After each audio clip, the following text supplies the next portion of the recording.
Hello YouTube and welcome back to iTech Support. Today I'll be showing you how to do a hard reset on your Nokia Lumia 1020. Let's go ahead and get straight to the point.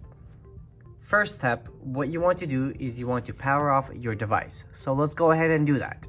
Hold down the power button and slide down to power it off.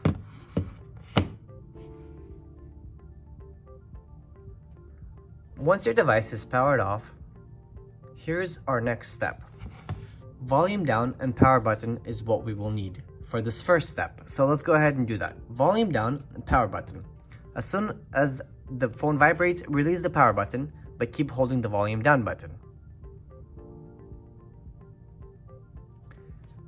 Now we will reach this screen here, exclamation mark. From here, volume up, volume down, power, volume down.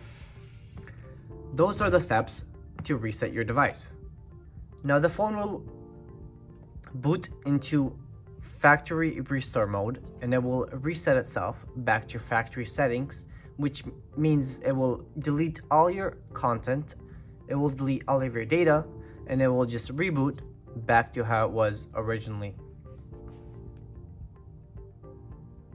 There's our screen. So after this is done loading, we will be back to our factory screen.